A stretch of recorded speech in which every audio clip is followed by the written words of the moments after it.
Welcome to the acclaimed podcast, The Deep Dive, featuring your esteemed hosts, Andy Monitor and Drew Dinzik, powered by BetSperts.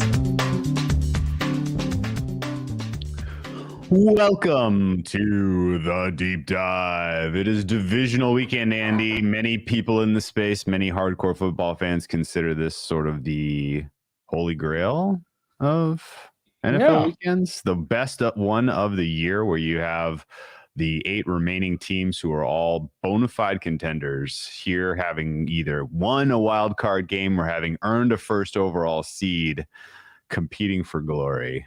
Generally tighter matchups, generally super, good games that are held in the balance till late. A lot of memorable divisional round games over the years. So, and honestly, this year we got a good crop of teams, a good crop of games. And, I wish I had a bunch of bets, but I don't. I was going to say, so I made small bets. Yes, Randy. I mean, essentially what you're doing. I did make small bets on all 4 games. Not uber excited about any of them, but it just felt like this is how I see the game going. What is that? I don't know. I got like a spot on my sweatshirt. Bolognese? I guess. I don't know, something. It's like more like Alfredo sauce. We're talking some Grillo, Emiliano Grillo, a first-round leader. You know what the best? So, Fokina. Yeah, good. The best part about this golf tournament, if you like first-round leader, this is the tournament for you, because they're going to put up 3 different markets because they're playing on 3 different courses. Yeah. So you can bet first-round leader on 3 different events. Essentially, it's between 50 guys on each course. Triple your outlay, triple your sweat. Triple your losses. I love it. Basically triple your losses. It is pretty. Why do it once fun. and you can do it 3 times? It's like there's 3 tours going on at the same time.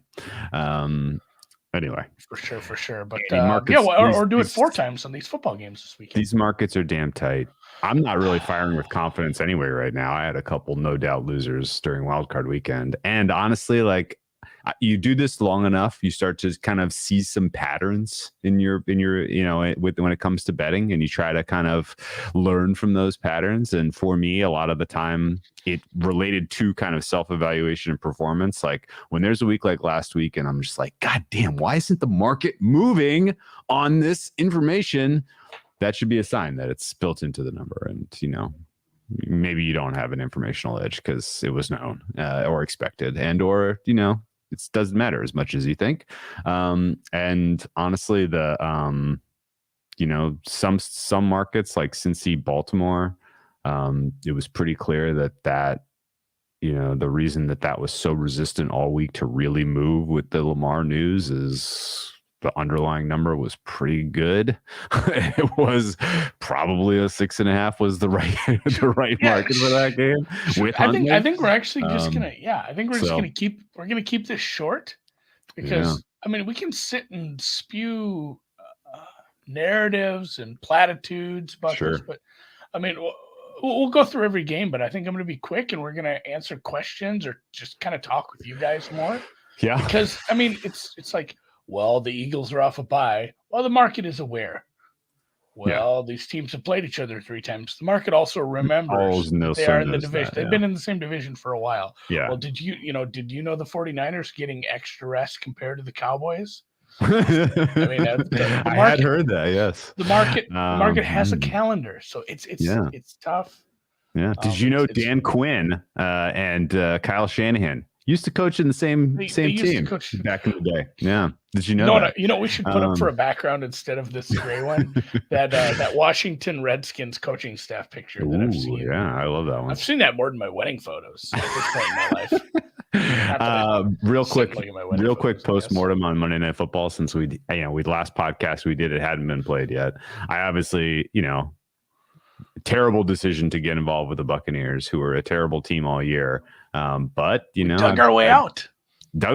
Thank God, with the second half over. That was very close. And I could not believe I was cheering for Tampa to score at the end. Like, God damn. It felt dirty after the injury, after the backboard going off. Yeah. And I didn't want to tweet this out because it's fucked up to tweet. But I was thinking, and I'm like, if there's any quarterback in the entire world who is hey, I care about my teammate and this sucks. And I'm actually broken up about this. And because he's done this for long enough, he's seen enough injuries, and he understands what that's all about. He's had a terrible injury himself. But if there was ever a guy who could, the moment that backboard disappears in the tunnel, he is 1,000,000% focused again. You can see it. He was 100% business. Yeah. I mean, he absolutely wanted to score. It's crazy. They actually got that's rarer than most of the things. It's probably rarer than a safety, is getting yourself an onside kick.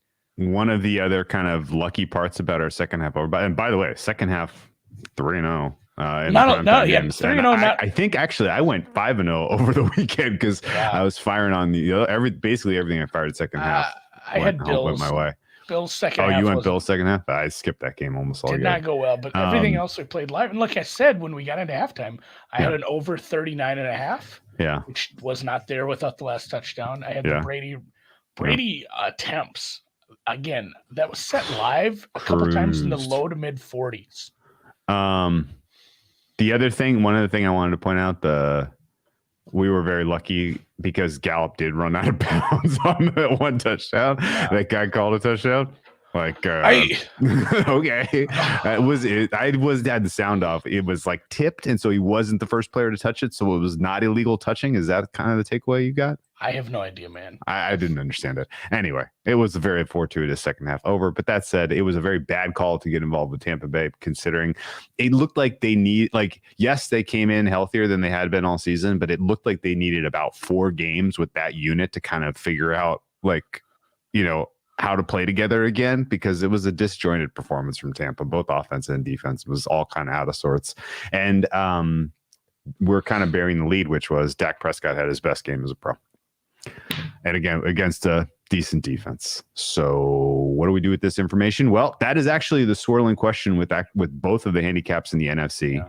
You have your wild card winning quarterbacks in Daniel Jones and Dak Prescott coming off of career games, and they were playoff games. And you have to decide, do we make an adjustment to our underlying prior on those teams, on those quarterbacks, or do you have enough data that you stick with your prior and you just hey, that was an outlier, 98th percentile. Congratulations. I'm still projecting him to kind of give me in the 50th percentile range this weekend. And so, you can get different answers depending on how you treat that question. If you expect Daniel Jones to continue to perform like he has recently, as opposed to the balance of the data you have on him, you're going to get a different number. If you expect Dak Prescott to regress back to the guy he was before you saw him against Tampa, you're going to get a different number. And so like that, it's small things in terms of how you're actually kind of projecting individuals and strengths and matchups that are going to determine whether you're making bets on these games. And we'll break those down for you, even though at the end of the day, you're going to have just as much success probably if you flip a bunch of coins this weekend. I mean, realistically, like, these numbers are tight. These markets are sharp. You're seeing information coming in and, news and updates, and the numbers moving like, this guy, we'll go out, we'll index half a point, I guess. We don't care. Every bet we're writing is EV now. Like, the books know this, and that's my underlying feeling. Are you there? Yeah, I think it's time to start exploring some props for the weekend. I've seen and tailed some pretty good ones last weekend. I think that's kind of where I'm at. Like I said, I made small bets in all 4 games because I wanted to, and I actually think, and not only that too, but it's like you see in some of these, tweets of who are trying to educate you, or maybe you've even watched videos on this, but creating a synthetic no hold or plus hold market. Like, there is a case to be made for watch what Pinnacle, Chris, and Circa are doing. And if you have books that are like a half point higher across the key or semi-key number, I don't think there's actually key numbers and totals. Comparatively, if you want to talk about like the 7 and the 3 on a side, they're not anywhere near the importance, but they're key as far as totals go. If you're on the other side of it, sometimes I'll grab some numbers just because It's like, well, this is steaming one way. Somebody, this is funny too. Somebody in a different chat you're in they'd made fun of somebody for picking the Bills at like minus 13.5. Like, it was a screenshot of a betting show from the weekend. And I said, I get it. Like doing content, Sure. getting pigeonholed into a day. Like the worst is, so we do our shows on, Sunday or Monday and then Wednesday. These poor schmucks that have to do betting shows the day of the game. Like I said, if I ever had to do that and they said pick every side, I would take the opposite of the Steam side on all the games and then come up with the narratives afterwards. Because at least I had the best of the number then. Like, because it couldn't be like, yeah, I'm going to bet, I'm going to bet Buffalo at the absolute worst of the number when I could have bet it all week. No, I'm just like Miami. And then after the fact, come up with it later. You're like, maybe it's overreacted. Like, I'm just gonna. That's your operating. Yeah, okay, that's funny. Yeah, that's for sure what I would have done. I mean, in hindsight, Tampa was the wrong side. Obviously, my Minnesota was the wrong side because they played a perfect game and they did not cover that number or really come close. And I've said this too. I actually everything else I thought was kind of in the balance. I think the Giants underperformed on offense. I feel like they could have scored on every drive the way they had that game figured out. Yeah, they definitely did. I thought too. I thought that the final margin didn't reflect how dominant that was for the Giants. And Matthew, I'm not talking about Pizzola. Pizzola actually does a pretty good job. I've listened to his Sunday morning streams back when he used to do, just the ones on his own. Like, that's very hard. It's very hard. But he understood too, like, I know where the number went and why, and that's why I'm passing or betting this game. I'm talking more the mainstream people. And he also wasn't giving picks like I would play this now. He was basically saying I played it and it came with me or it didn't. And that's interesting to hear from someone who's taking this seriously. Who's betting. I'm saying some of these guys are getting put on TV like an hour before the game. Oh yeah, it's rough. Like, it's a rough deal. All right, the totals all went over. Is that signal, or is there anything about the way the game was called, Andy? The way that the referees were, I guess this is, we haven't talked about this, we haven't messaged, but the idea that they were going to do the quick check, fix your mistake, right? Yeah. Do you think that gave the referees less incentive to get involved in the game entirely? And for those reasons, there were less penalties, definitely less meaningful penalties, and that drove scoring at all. Because if you listen to sort of like the people who were breaking down the film, if you listen to people who are good analysts about the league, there was a lot of really good defensive scheming by some good defensive coaches and players, and yet every total went over, Andy. What the hell? I don't think it changed how they called it. I do think it changed how they treated like turnovers and catches. And to be fair, and I've pointed this out already, like those guys, the refs can be in fewer places than the cameras can. Mm-hmm. They understand that. And it felt like every call they used the expedited, refereeing on or expedited review, whatever, was like, well, yeah, here's the angle. You see it here in real time. And here's 5 more angles. Then when you get to the 6th angle, it's like, oh shit, that was not a catch. You couldn't see it on any other angle. Like, you can't blame the ref for that. Only be in one spot when he's watching that catch. And maybe 2 or 3 of them see it and they still can't get the angle. So like, I love the expedited review. It's quick and it gets it right. But it's not going to be, hey, we're doing an expedited review on that holding call. We're doing an expedited review on that defensive holding or defensive, what do they call it when you get a little handsy past the zone? Like why can't I think of the penalty? It's not holding. It's not pass interference. It's illegal contact. Illegal contact. Yeah. Yeah. So that stuff. So, right away we said they're not calling holding on the offense a lot, which is a very, very penal penalty to, especially the teams that can't move and the ball very well.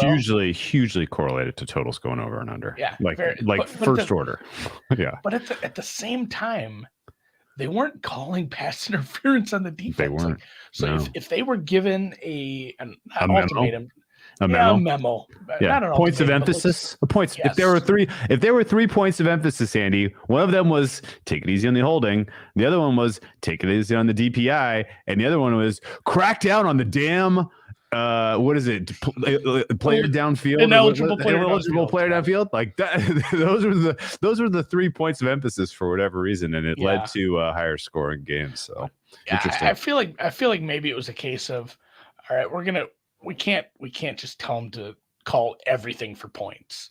Like if we tell them call a bunch of DPI but don't call any offensive holding, the defenses are just gonna get just gash. We have 90-point games. Yeah, People are right. going to be underthrowing balls. But, I mean, it did feel like the games were called differently.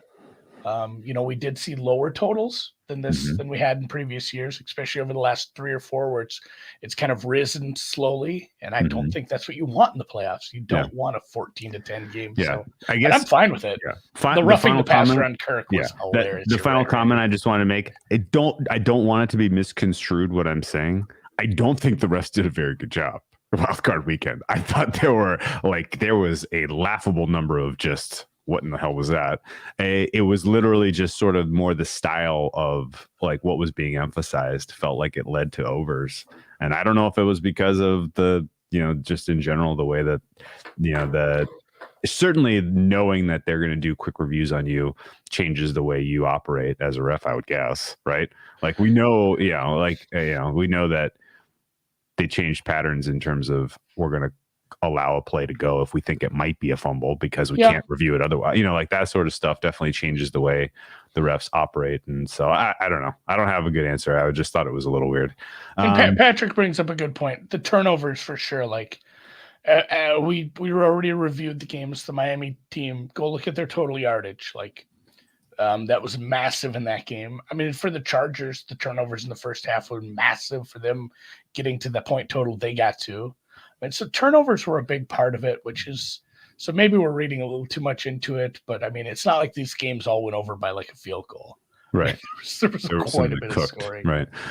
All right. Well, can't really take that macro information and apply it to this week's games because there's only 4 and their totals are fair. But let's start with Saturdays, which the early game has the highest total on the board and the most significant action to the over is this, became widely available, I believe, in like the 50.5 range at some places, 51.5 at Bookmaker, but other places I saw for sure some 50.5s when you could get a decent sized bet down. And it's now in the 52.5, 53 range. The side has bounced back and forth between 8 and 9. There's been some funny zigging and zagging on what actual number is being hung depending on which book you're looking at. There was a long period of time where you could get 8 at Bookmaker, and now they're 9. On the flip side, Circa is kind of held steadfast at 8.5 here. So I think 8.5 is the fair kind of market wide number if you want to just put a side out there. Interesting rematch of a game that I completely forgot happened back in beginning of November, end of October. Chiefs went into their bye off of a win against the Jaguars in a bizarre game when you kind of rewatch it. Do you recall this one? No, and even last week, I'd kind of forgotten the Jags. I'd forgotten the Jags had played the Chargers, truthfully. Like, stuff that happened in the first 4 weeks of the season. Oh, that one I remember because that was the classic one where we got rope-a-doped on the Herbert info.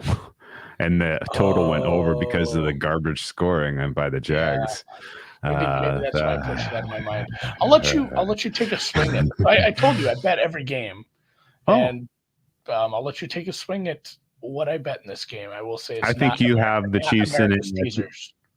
Not America's teaser. Oh, interesting. Probably play it. Just fuck well, you played Chiefs first half. That's probably, I could hear a case for that just because the Chiefs are coming in with extra rest and are going to have some crafty offensive looks early. Probably may catch them by surprise a little bit. I mean, I am so hopeful that the Jaguars can make a game of this that I didn't get involved taking the points, even though I think it's a little too many. What was your bet? Jaguars plus 360. Oh, nice. Now we're talking. I double down. Let's fucking go. At first, my process was, all right, Andy, of Jaguars futures, you need to take a deep breath. When Benedict Cumberbatch gets punched by the bald lady and he like relieves his body. Yeah, you got to do that. The thing where you're like separating yourself from the bets that you have, your future bets, which is so hard to do. And I tried to look at it objectively. I said, like, am I undervaluing one of the great coaches in the world off a bye with a highly skilled team with the best quarterback in the league at home, playing a team has a young quarterback, a retread coach, a quarterback who threw a bunch of picks. And I just said, like, and you're probably right. Like, the bet is either, I just feel like it's a very, there's not a big middle. It's a very flat distribution. Okay. And it gets kind of fat on both tails where, like, the Chiefs might win by fucking 30. Sure. Like, if any sort, you can't have even 2 drives worth of what Trevor did in the first half last week. Yes. You have to have 3/4 of the game has to be like his second half, and that other quarter has to be like middle of the road. It can't be bad. He can't have bad drives like he had in the first half. He can't have jitters. Mm-hmm. He can't have bad. But I said, man, if this is close, like I want the Jags money line. Like, I feel like they win this game an awful lot of times just because a lot of it came down to that second half. And I know a lot of the blame has to go on the play calling for the Chargers and how they played the second half of the lead. But I think this is a Doug Peterson bet. I've said this to someone. He looks like he is playing with the ultimate DGAF house money. I have a Super Bowl ring and you don't. I'm not afraid of, because how many times do we see coaches, Staley being a great example after last year, and then being turned into the abomination that he is now, who's scared to do anything. Coaches get scared of this coach of or the court of public opinion. Of course. They don't make the right decision because they're worried about the consequences in a press conference afterwards, I think. Yeah. And Doug Peterson, fuck that 4th down call.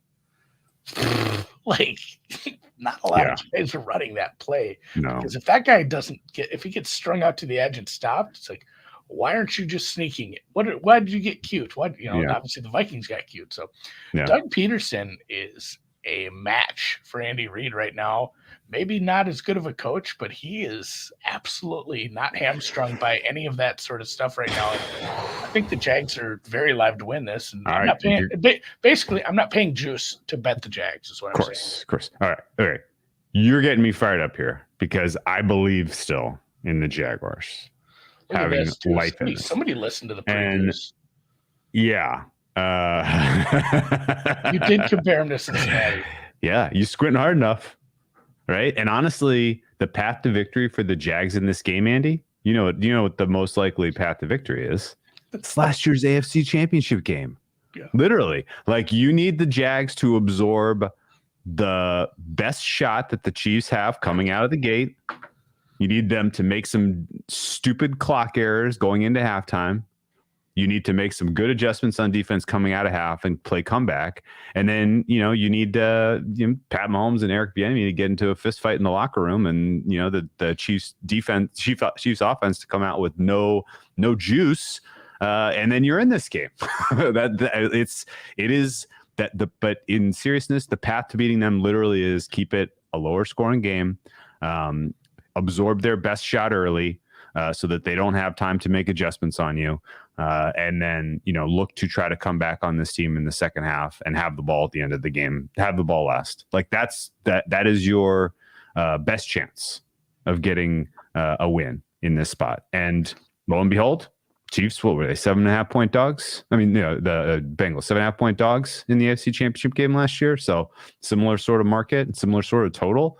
Yeah, I mean, the Peterson thing is my favorite narrative about this game. This Kiduki quote, or the Kiduki comment, you want to reflect on this? I'm just thinking, and this is a joke no one's going to get. Maybe Cal posted it on the Twitter. Do you remember when they were having the bad storms and that one weatherman said, "And your kids die too"? And then Cal took that audio and sent it to this lady. The Jaguars lady. Yes. So I mean, it got me thinking about last week because the first game they took it to the limit. They took it to the limit. They took it past Miami, and I was in Miami with my new beach house. Well, it's a couple minutes from the beach, though. But yes, you can't be the newcomer come in and steal the show. That's true. And yeah, it's basically I do think there's a lot of situations where the Jaguars go out and they don't look like they belong in the same field. But if they're close, I want this money line in my pocket. Okay. I think they can win this game. I effectively have this money line in the form of a future bet. Like I'm the only way that I make money in the futures market from this point forward. Forget about the awards and all that stuff. I'm liquid there, but the only way I make money in the AFC Super Bowl or NFC market at this point is the Jags winning this game. Like they must win this game for me to be able to extract any equity out of that. I don't know. There's no situation next week. I mean, barring some sort of injury at the end of the game, like, oh, Trevor's out and he's hurt. And barring that, there's no situation where I'm hedging next week. No, hell no. No way. But I'm just saying, like, getting any value you're out. Talking about extracting value. That's kind of but I just mean like, it's not. You can't. You need to have just one game remaining for an AFC, 2 games remaining for a Super Bowl, considering the way that the pricing is going. Anyway. And I think the biggest, outside of the Doug stuff too, is this is a team that spent a lot of money to add weapons. Mm-hmm. They basically like, hey, let's take every conversation anybody who covered the Chicago Bears over the past 12 months had. What should we do to this team? That's what the Jags did. They added help on the line. They added help around him on the offense, and nobody talked about it because this team started like 2-6, and it looked like, oh, that was just a waste of money. Like this team isn't actually good yet this year. Yeah, like, he started so poorly. But and again, it wasn't so much talked about when they were coming back. The main talking point was Tennessee bottling it. Tennessee screwing it up. That's what everyone talked about. But truthfully, there's a bunch of good skill position players on this team. It's kind of like if you took Jefferson off the Vikings, like we talked about. Yeah, right. The sum of the parts is pretty good, all things considered. And this just Kansas City secondary can be beat. So yes, they can. I feel that way. But Peterson is the key. And I mean, I'm hoping against the key master and the gatekeeper, baby. He's the key master and the gatekeeper. The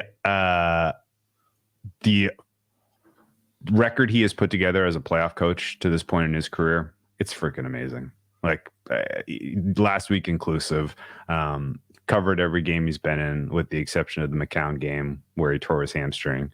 And they played through it, and he almost won anyway. It's this guy has the absolute goods when it comes to being a playoff decision maker and in-game manager in every way. And I think that's going to have to come to the forefront. And who better to have that skill set against than Andy Reid, who tends to bottle it at times when it comes to in-game decision making, clock management, etc. X's and O's matchups is not even really worth getting into. Clearly, a lot of things favored the Chiefs here. That's why they're freaking 8.5-point favorites. Patrick Mahomes is the best quarterback in the NFL. No shit. Like he's going to be your MVP. Like that shouldn't surprise anyone. He doesn't really have the game breakers that can really, really hurt the Jaguars, as far as I can tell you. Although Travis Kelce's got a pretty nice matchup, it's going up against some off-ball linebackers who get a little lost at times. So Chiefs are going to get theirs. You just need to be able to, kind of hope that they get too cute, doing ring around the rosy and shit, instead of kind of figuring out ways to continue to adjust and surprise you. The matchups for the Jaguars, though, you're right. Their wide receiver room, their tight end room, that group of skill position players, Etienne, balanced offense should be able to get it going here. You need a healthy Brandon Scherf to neutralize Chris Jones, who's sort of the standout defensive player for the Chiefs. But other than Chris Jones, there's just a lot of guys who with inexperience who will be playing meaningful roles, meaningful minutes in this game for the Chiefs defense. Jaguars can come back on them if it's a deficit. And it's funny we're talking about the overpaying in free agency. I believe Christian Kirk probably needs 10 catches for about 120 and 2 touchdowns for the next 3 games and a Super Bowl MVP to pay for his contract at this point. Like, it's not like he's been bad. He's been great. When's the last time a wide receiver with the initial CK won the Super Bowl, Andy? Give me a break. Never happens. Never happens. All right. New York, Philly. Yeah. NFC. God, I'm excited for this now. I didn't know you were going to go there, man. Fuck yeah. Let's go Jags. Duval. Yeah, I'm fired up. I think I'm going to surprise you with all my bets. Fired up. Maybe not the last one. I can't imagine where you're going at all in the card. I have hands up. I have made predictions about this market on our show on Monday, talking to Pizzola on his stream, talking to Jay on Bet the Edge, and I have been wrong. I think every single prediction I've made. I thought that the comments that Jalen Hurts made last week about needing the bye to get his shoulder right were meant that he was likely not going to be a full participant in practice this week, and there was going to be potentially market sentiment that backed the Giants down to 7, maybe across 7, just based on that news. But that was not the case. In fact, everything that has come out Eagles injury-wise has been positive to this point in the week, and it looks like they're going to be at full strength. Sweat looks like he's good to go. Lane Johnson playing through an ab injury, but he's on record. I will play. I will play this game. Hurts getting full reps of practice is huge. And even though, the Giants, I was kind of excited about them catching a whole bunch of points, playing a team for the third time. The truth of the matter is Daniel Jones gave you a outlier performance last week to the good. And the idea of doing that 2 weeks in a row, it is a tough ask because you are taking a major step up in class in terms of the defense you're facing.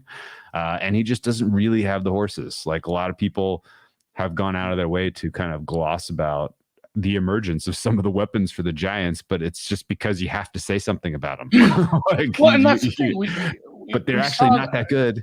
No, we saw the tweet, and I've made this reference several times now. Like, teams that beat Minnesota down the stretch understood the assignment. Like, hey, this is a defense that can beat. Like, oh, you're going to play a soft zone for the first 3 quarters, but then also do a soft zone in the fourth quarter. Okay. Like, it's just going to be a thing we do all day. And that's how people like Isaiah Hodgins have a big day. Go look at his stats. Somebody tweeted this out. He has like 180 yards and 2 touchdowns versus the Vikings in 2 games. And he has like 180 yards and 2 touchdowns in the other 8 games he played. Like, the Vikings defense is very beatable. So it was just maddening to see some of these teams, I don't know, run into stacked boxes and waste downs against a team that the linebacker coverage was poor. The secondary was pretty poor. Patrick Peterson made flash plays, but he also got beat a lot. There was a lot of drop balls against Minnesota this year. Like, truthfully, they did have the horseshoe up their ass, and it came out. And like I said, I think the Giants actually underperformed on offense as far as the scoreboard. They should add at least another touchdown. Mostly, I guess, because I was live betting overs. I really thought they were just going to keep scoring. And I like Minnesota as a team in comeback mode. Their offense changes a little bit too. So it's a much, like you said, it's a much tougher test. It's a divisional game. They played. This is their 3rd time. All this stuff's built into the market. It's a bye week. I don't know that Jalen. Here's what I'll go out on a limb on some of this. I don't think Jalen Hurts is healthy. No, you don't have to be healthy to come off the injury report. You just have to be. If you can fully practice, if you can tough it out, you're off the injury report. So, you want to guess all that said, you want to guess what I bet here? Eagles team total over. The under 48.5. Oh, under 48.5. Okay. Is this based on the fact that an Eagles win here is correlated to them taking the air out of the ball in the second half? They should be. So matchup wise for them on offense, let's say Hurts is a little limited. They should be able to run the ball on this team. They should. I mean, we saw not only, both, I almost said Jerick McKinnon, that's the old backup, but both running backs from Minnesota had success. We saw it last week. We've seen this in the past. The Giants can be run on. If they want to play possession ball, they're absolutely going to be able to. I think the Giants' offense looks quite a bit poorer against an actual good defense. And really, the pass rush for the Giants is good now. Like, that's another thing. Like, their secondary and their pass rush has gotten healthy and better since the beginning. This is a much different defense than early in the year. This Giants defense is a lot better than it was earlier in the season. Like you said, Kirk Cousins played a perfect game and lost by a touchdown. Like, he didn't do much wrong, and that's because like he actually overperformed against that defense, I think. So I'm kind of stuck with like a 24-17 win for the Eagles. I think the spread is kind of chef's kiss perfect. The total's a little high. Yeah. Okay. One thing that I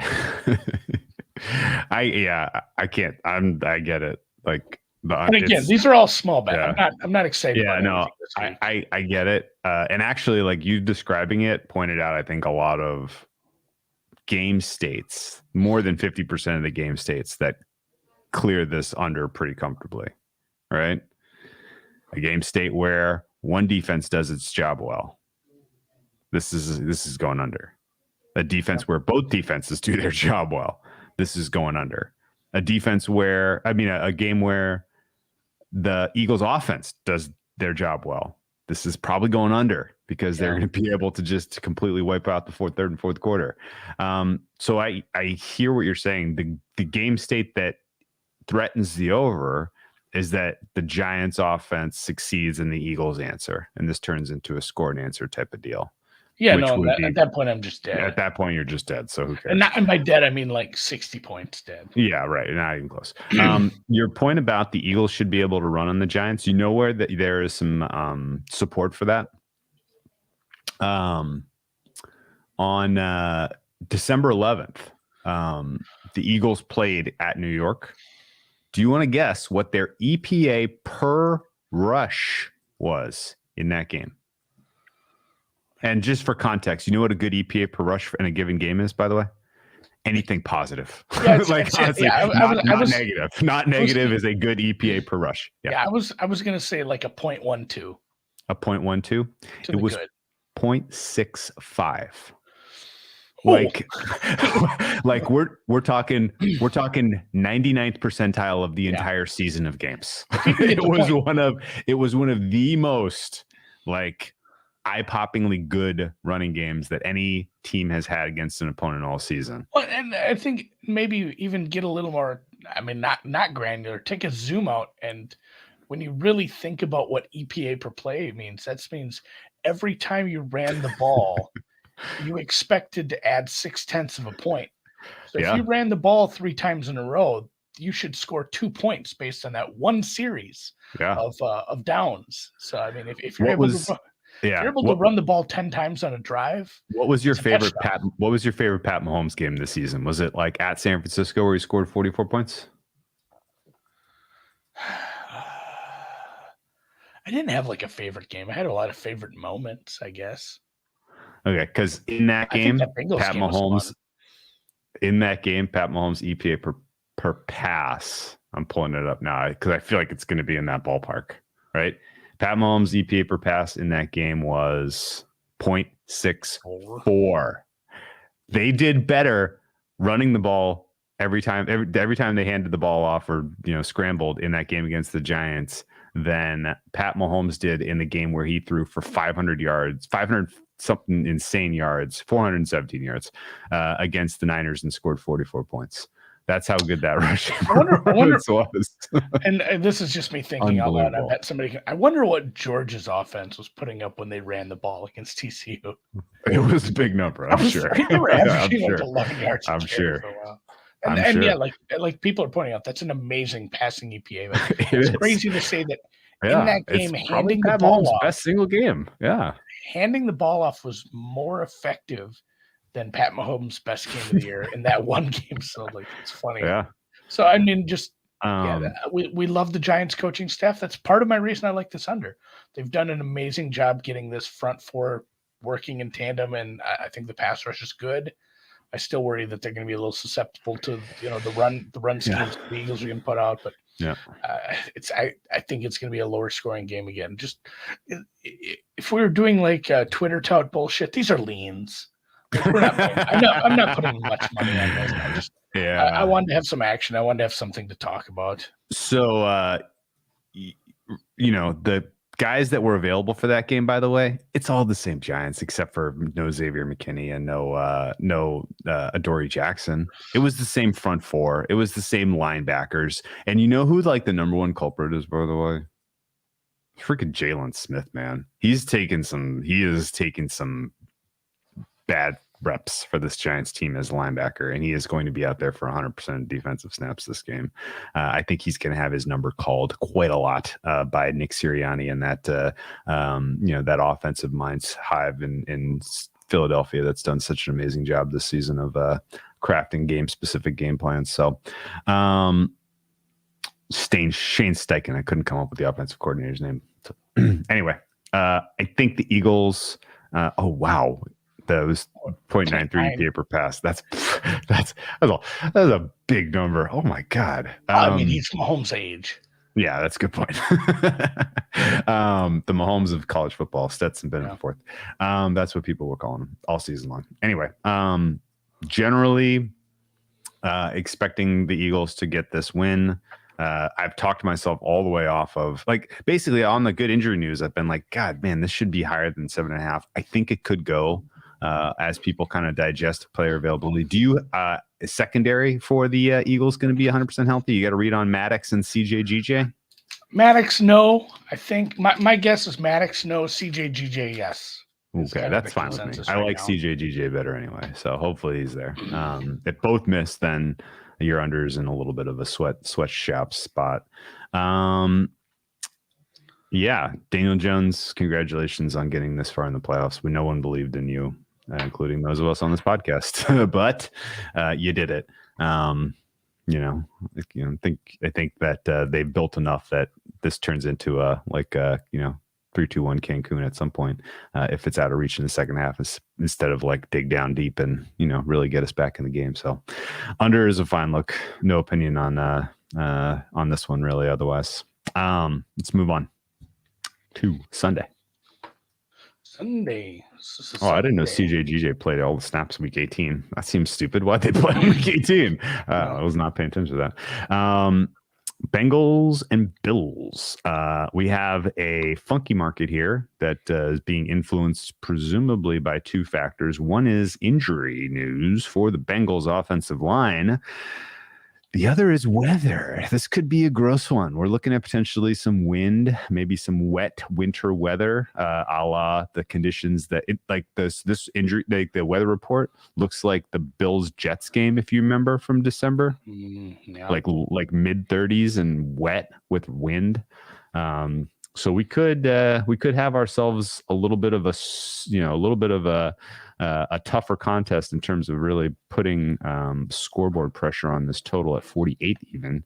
I'm leaning under and I'm leaning Bengals, but it is a very, very soft lean towards the Bengals. And it is founded largely in just the idea that Burrow got it done with a terrible offensive line many times in high stakes moments last season. So he has those tools in his tool chest, even though we haven't seen him really have to use them as much this year, particularly later, down the stretch when they had a healthy, kind of well-performing offensive line.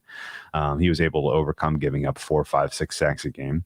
The other reason I'm kind of leading Bengals, I have a really tough time believing that this Bills defense is going to have all of the answers for the Bengals here and be able to just keep them muted in the 17-ish points ballpark, which is probably what you need them to hold them to if the Bills are going to cover 5.5 points.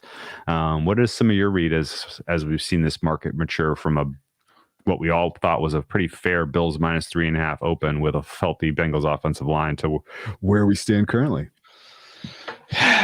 Yeah, the argument here, I think, is the offensive line thing. And, people who want to bet the Bengals are going to say, well, they made the Super Bowl with a pretty bad offensive line last year. And I just said that. I know. And it's like, well, I know, but it's different when you're shuffling guys around at the end of the year. You're 3 deep on one position. It matters. It does matter. The Bills have, it's not like the Bengals are not without experience. So I think it does matter. I think the offensive line's injuries matter a ton for a guy. The things that had to happen for them to make the Super Bowl last year, while he was the single most sacked individual in a single year ever, most sacks ever in the playoffs, like the fact that they still were able to win games was really, the fact that he just didn't get hurt again somehow was wildly amazing for the past 2 years. So Yeah. I played a little Bills, and I don't love it. This was the game I was least. What number did you get? So some 4.5 and some 5. Okay. I don't think there's a big difference between the 4 and the 6. Truthfully, I'm not sure how much. I mean, I obviously love it less and less as it goes further, and if it got bet up a lot, I'd certainly have to think about coming back, especially since I'm flipping coins, and I wouldn't mind just trying to find a cheap middle on the coin flips. But it's just the Bills power ranking I have, which is based off a bunch of different things, including, I use not only full season EPA numbers, I use splits out from kind of a rolling split over the last few weeks. I use some other metrics. A lot of it's offensive based, because defense is helpful, but defense isn't terribly predictable or predictive. It's not predictive. It's not prescriptive. It's not terribly helpful, honestly. Defenses do not win championships anymore. Having a good quarterback and scoring points do.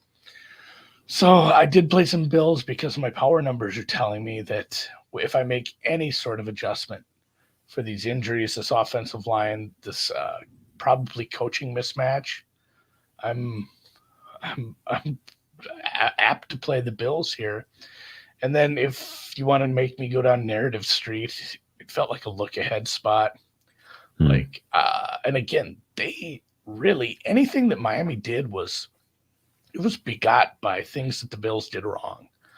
One of the touchdowns was defensive. A lot of the other drives that they scored on were 18-yard drives because they were interceptions, turnovers, bad drives by the Bills. Really felt like they were looking ahead to this one. And then I don't know, what do they do before games? Seattle they raise the flag for the 12, Vikings blow the horn, whatever they have for that to pump the crowd up. It's probably going to be DeMar Hamlin in the I was gonna say, right, you have DeMar Hamlin come out and the crowd is just losing its shit. So this is going to be a tough place to play. All right. That's all fair. It's going to be gross, though. And certainly Josh Allen did not thrive in those conditions for what we've seen. And that's the biggest part of this game that I hate. The Bengals offense looked real rough. It did look chunks bad, of that game. And I want to give the Ravens credit. That's another thing I do with defenses. I take a look at their defensive stats, but then I look at it for the last 8, 6, 4 games of the season, give those different weightings and start to see how that plays out. And they were one of the most improved defenses in the second half of the season. The Ravens defense was playing at a pretty high level. Yeah, Roquan Smith probably somewhat a factor. That didn't hurt. No, pretty close. Was a factor. Yeah. Pretty close to a top 5 defense in some metrics. So, while I want to give the Ravens credit, the Bengals need to be better than that if they want to beat the Bills, obviously. And at the same time, we saw Josh Allen making mistakes. We saw the Bills offense struggling. So, I'm absolutely not betting an under in a game like this. I can't do it. It's the right side, but I'd just much rather lay it with the Bills. God, dude, Veronica Kudermatova is going to get me knocked out of Survivor for WTA Aussie. I'm bummed. Is she losing? She's getting beat by Katie Volinets. I think Kudermatova was minus 1250 or something insane like that. Real big upset. All right.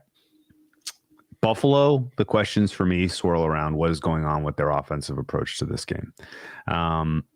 It's been a weird year for the Bills in terms of the degree to which they were willing to put Josh Allen in harm's way by running the ball earlier this year.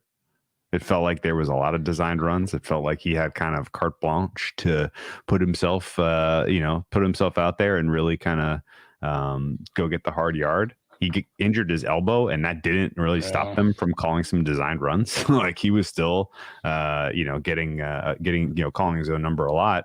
And then it's just kind of died down over the stretch.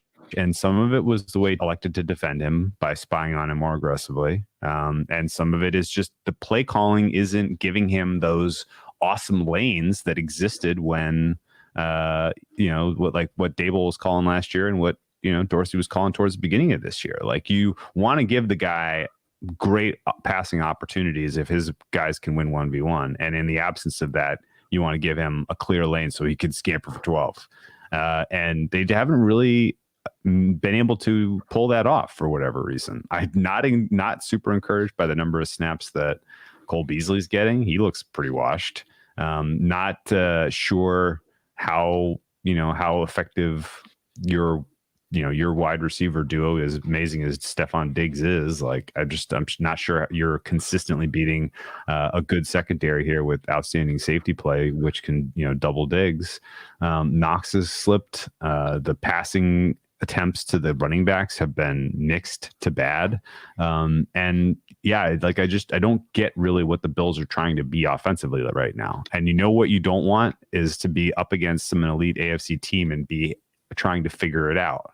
You want to have kind of sharpened your spear long before this point in the season. And maybe the Bills are just keeping all that under their hat and trying to win in other ways with the deep passing stuff.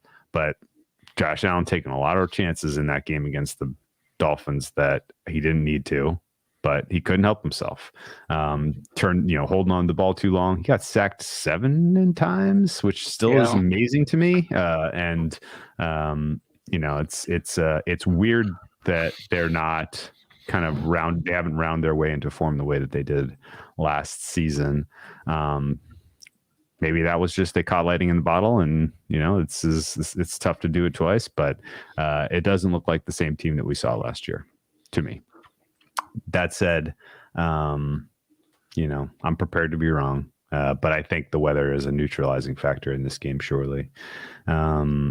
The Bills defense is just huge question marks about them. They may get Micah Hyde back in this one, but he's got a neck. He hasn't played all season.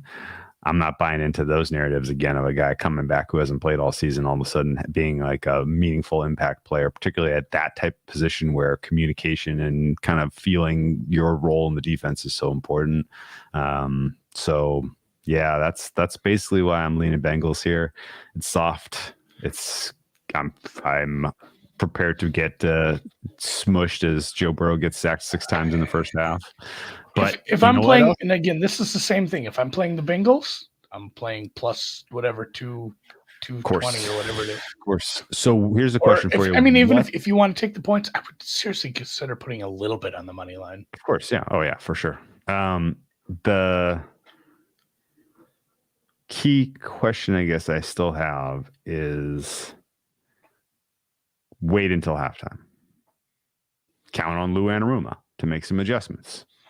And oh my God, I would just come if we had like a big Bills lead and I could middle this. Lead, yeah, because it is just a Cincinnati second half kind of look. My goodness. Yeah, I'm keeping my powder dry for that. 17-7 powder dry, and I'm not keeping my boxers dry. Jesus, Andy. But talk to Brinson too much. He made me dirty. 17-7, 17-3, like that kind of a 2-score lead. I think is prime opportunity to come in on Bengals second half here. I know that flies in the face of a total under, but don't do coke, guys. I forgot we have a shout out. Oh. Giorgio Moondog. This was yesterday, but I wanted to do it on a show. I didn't want to just tweet it. Apparently it was his birthday. Somebody tweeted me and says, George, can you wish my pal Giorgio Moondog a happy birthday? I love it. Did he win the 50-50 raffle? I think so. He said he was going to split with us. Yeah. And then we didn't hear anything. Like, so he probably clearly he won and just kept it, which if it was his birthday, whatever. So that's fine. Yeah. But we wish him a happy birthday. He's a long time absolutely YouTube commenter for sure. Yeah. Oh, Hyde is out, says AJ Johnson. Okay. Yeah, thank I think you. So. Okay. All right. There was a lot of buzz he was going to be available for this game. I mean, that's probably for the best. He's got a neck. I don't think you risk taking another guy off the field on a stretcher if you're Buffalo playing Cincinnati. Anyway, these last two teams have played each other quite a few times over the years. The playoffs. Yeah. My God, this was right as I was really becoming a football fan. This was it. Perennial. I mean, it was like, early 90s. Every year. I mean, it was every year. It was the Cowboys. Yeah. the Niners, and then Steve Young came along, and it became even more fun because he was. And if people aren't of my age or don't remember, he was not like other quarterbacks. My goodness, and we'd seen things like that, Tarkenton and other things over the years. But my goodness, could he scramble? He threw the ball a little funny because he was using a hand I didn't quite understand. But those were really fun. Tom Rathman was on those teams. I love Tom Rathman. Merton Hanks. Oh my God, somebody mentioned Merton Hanks already. Merton Hanks had the longest neck in the world. God. Put Mike Glennon to shame. Yeah, Mike Glennon is blushing at that neck. Oh wow, look at the neck on him. Yeah. Tequila spikes. So those are very good teams. And right now, they're facing each other again in the playoffs. And I wanted to address Dak Prescott off the bat because did you see my tweet? I watched part of Get Up today. I didn't care for that. I won't be doing that again. Real quick, this is the playoff matchup between the Niners and number 7th 9. Or 8th. I think they've played each other 7 times. This is number 9. One of those must not have counted then. Oh, okay. Well, 71, 72. Oh, yeah, that's probably true. Why did they play each other? They played each other. I'm counting one that was not actually a playoff game. Yeah, I think this is the 8th time. 71, 72. Oh no, they don't. They played 72 the season prior, 72 in December, 82, 93, 94, 95, and then 2002. So a rivalry renewed. Anyway, why in the world were you watching Get Up? So I had to drop my kids off at a certain time, and then I had a dentist appointment in a town that is not the same town as my office. So I didn't want to go to work. I had a half hour to kill, and I'd also forgotten my lunch at home. So I went home, realized I'm not going to go sit in the parking lot of the dentist. So I sat down, just flipped the TV on. It was on, Monday night football was the last thing that I'd watched, apparently. We don't use that TV that much, and it was still on ESPN. So it just started the last 5 minutes of SportsCenter, which I enjoy. Sure. My opinion is it should be all SportsCenter. Yeah, and then fair. Live sports, and then if you have time, you just play replays of live sports. I watched some Get Up, and right away they let off. And I'm sure a lot of the talking heads have talked about oh my God, Dak, is this it? But no, that's what you get from Dak. Dak's good. This is a good team. I don't think you understand. He's very much a top 10 quarterback. That was a great performance, yes, but that was not some outlier. You're absolutely. He's not going to go face some San Francisco defense and just get shut out because, it's not the closet Get Up guy for sure. I had never seen it. I didn't know Mike Greenberg had facial hair. Somehow that makes him worse. I thought he left ESPN. Am I tripping? I'm pretty sure that was Mike Greenberg. I don't know. I feel bad if it wasn't. That's what you just said. I know. I think it was him. He has this weird goatee now. He looks like a bad guy. Golick left ESPN. That I knew for sure. I thought Greenberg did. Whatever.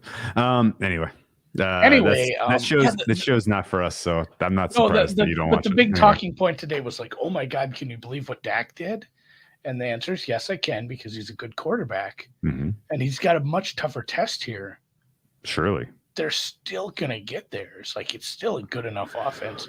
The biggest question was how much they lose this game by depends on how much they give the ball to Zeke, because Zeke is going to get washed. Oh, yeah. My goodness. Yeah. And I know if you go back and look at, we talked about this, how many times he touched the ball, a lot of them were in a situation where they're up by 3 or 4 scores. That doesn't count. That's a good spot to use Zeke. Yeah, of course. Low stakes. Yeah. Don't get Tony Pollard hurt trying to put away a game. Don't get Tony hurt. No. But can't afford it. If they're using him early and often, this might go poorly. And I did bet the Niners here. I'm not even going to make you guess. Okay. I can't make the number this. I don't understand this. I think there's a still lingering hope that Purdy somehow has a terrible game. I don't think Shanahan's going to allow it. I don't think it's allowed. He was lucky. He made some near mistakes last week.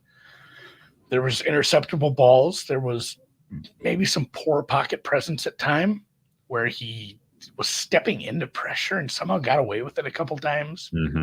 But at the same time, when he gets the ball into Debo's hands, it's magic, first off. Ayuk is important. Kittle's important.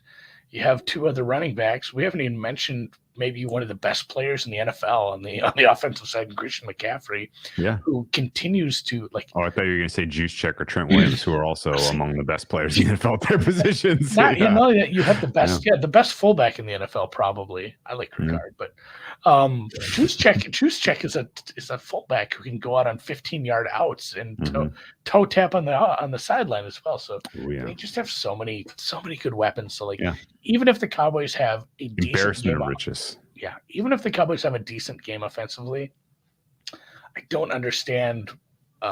First off, why this total's so low. No, I believe in the Niners defense, but I think the Cowboys can beat that secondary. I just believe that the Niners offense is really going to get what they want here. The game plans have been so good. And yes, I know the extra rest is built in, and weak opponents that they're at home, they're built in, but they had the easiest second half of anybody. I guess we're going to just fall into this Vegas trap of 3.5. I don't know. It's a trap, Andy. The fact is, I'm doing Niners now by request. That's my my Admiral Akbar. It's a trap. So far, you do Brandon Staley and Admiral Akbar. That's did you see my tweet? I did a Tony Romo last week. Oh, yes, I did see your tweet. That was good. It was a very you didn't even have to caption it. I knew what you were going for. When he gets his voice so high, I just squeal because it's hilarious. It's like, does he know he's doing this on TV? He's just getting he's like an excited schoolgirl. It kills me, but I guess the main argument for unders and the argument for the Cowboys is exactly as Sam pointed out here. The Purdy-led Niners have not played shit. Niners haven't played anybody. They ain't played nobody, yeah. They really haven't played anybody, but they've looked good doing it. Surely. You put all the ingredients. This is like Michelin star ingredients out there for Kyle Shanahan to cook with. And you know what? He is cooking with gas.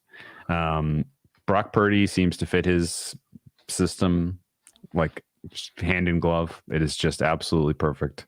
And I don't think Dallas defense is stopping them, even though Dallas defense will be the first pass rush that Brock Purdy will ever really face.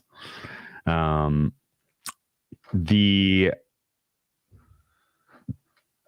side here, I think, comes down to which defensive line can generate more pressure. And I do think it's that reductive because both teams, giving their quarterback time and or both teams with their quarterback operating out of structure should be, should be able to move the ball in chunks. This game's got chunks written all over it.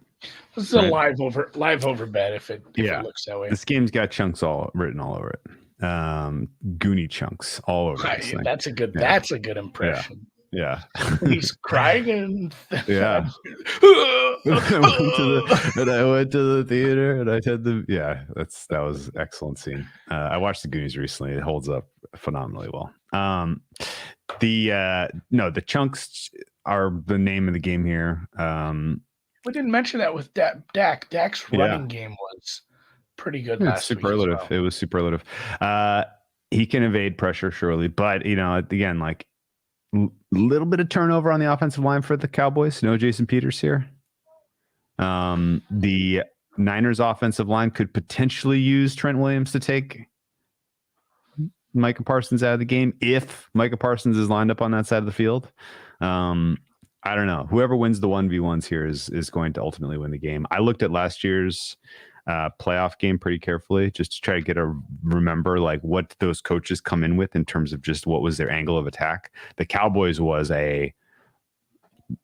take that plan, crumple up the piece of paper, throw it in the garbage or the shredder.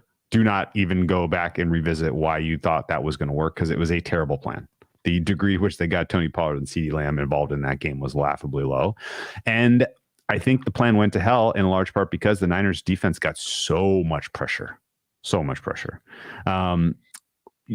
You want to guess off the top of your head the number of pressures and sacks that the Niners defense generated against Dak Prescott last year in the playoff game?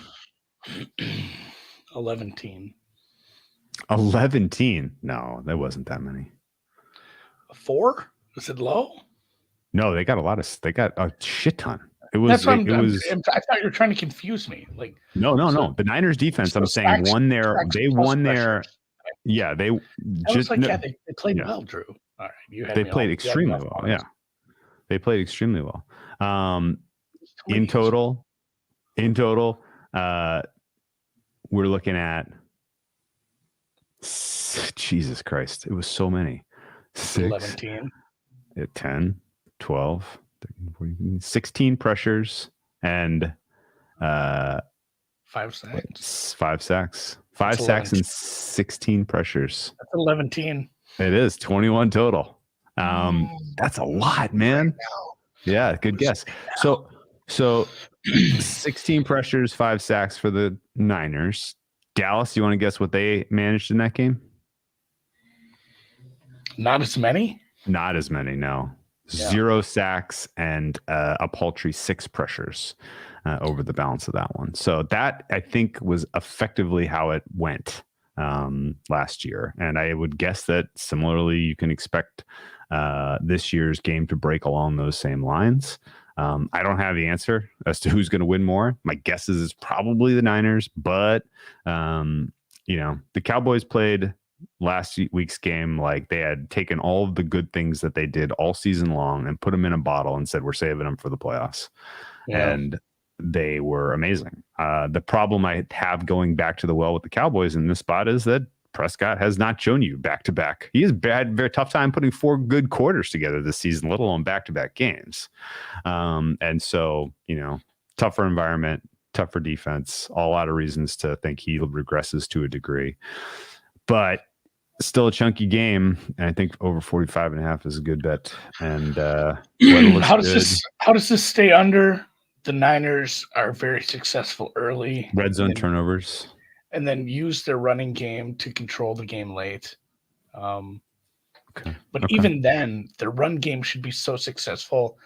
And I've made the comparison to the Georgia TCU game 100 times, but it was like the second half where Georgia was at times trying to just run things out. Those were by even putting backups in. And it was just like, oh, they're still just like gaining chunk yards. Like, even if San Francisco goes strictly to the run, they will move the ball. So, like, I am puzzled by these numbers. I'm going to continue to talk to people throughout the week, ask them what they make of this, because I have this low. Yeah. Should we do a 7-point teaser? 49ers plus 3.5 over 38. That's a terrible. Just break all the rules. A rule breaker, just a flat out rule breaker.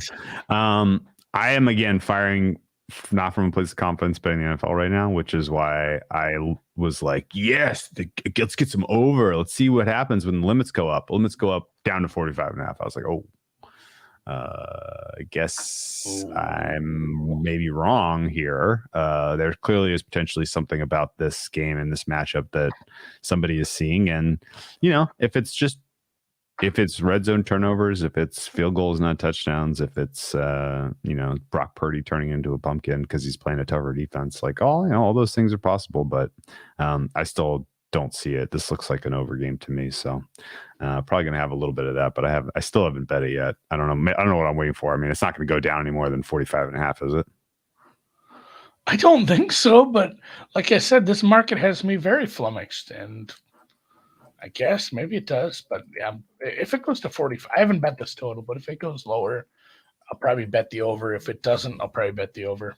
Davidovich Fokina blew a set point for me in the third set here. I got him as the awesome dog price. It's going to be a bummer to see him lose this match to Tawny Paul.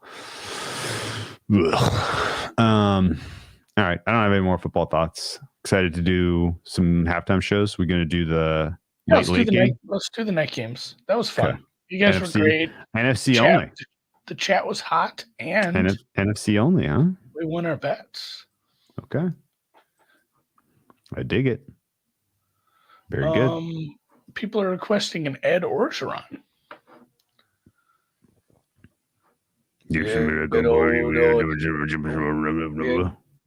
You just got to say somebody. I'm pulling this up because somebody had a bunch of New Orleans food picture testing.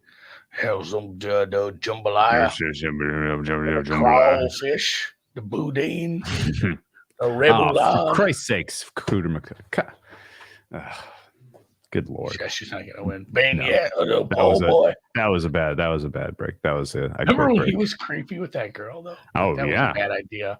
Yeah, we heard funny stories about him on cruises that's how you get and fired. foreign places. Yeah, That's how you get fired on gumbo. And gumbo's good. Like, hey, guess what?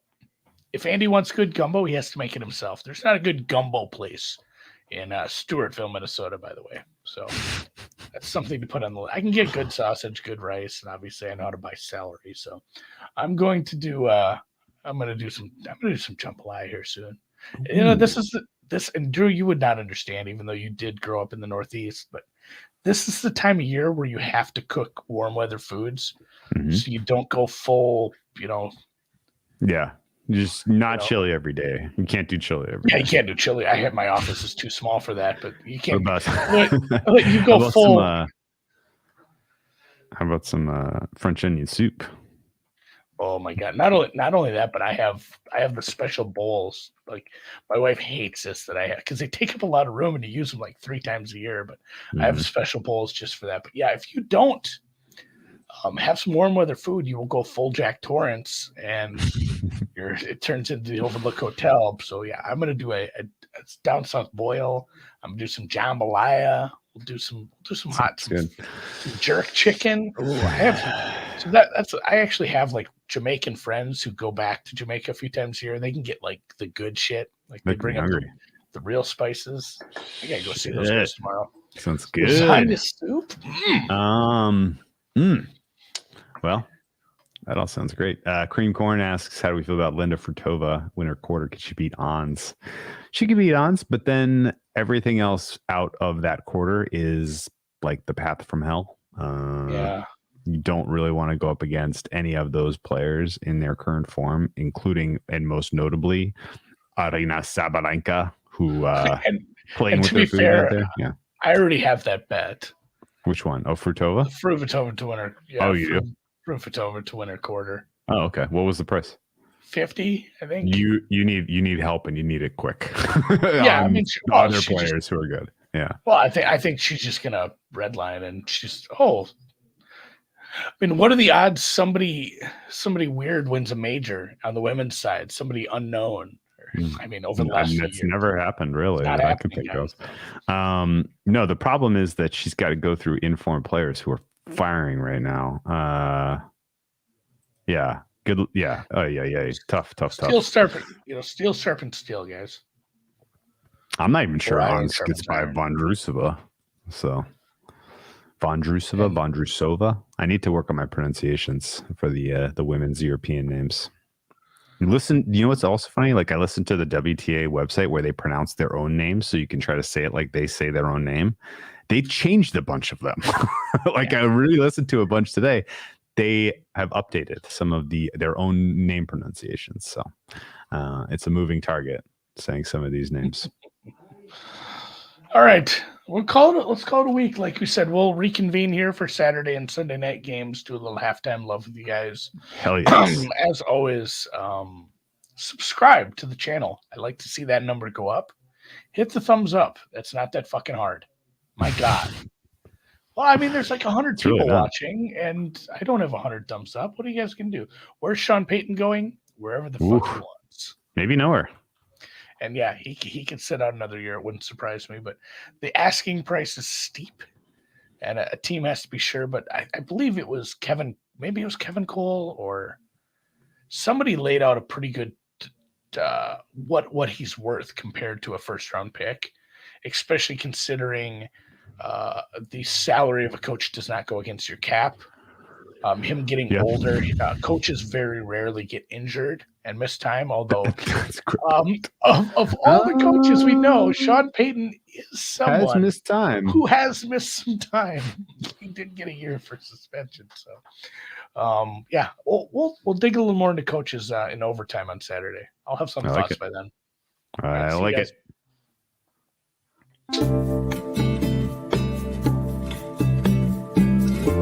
this Davidovich Fokina melt. God damn it. Third set, obviously the most important in the best of 5. And sure enough, he blows the chance to serve it out. And then looks like he's about to get broken to give up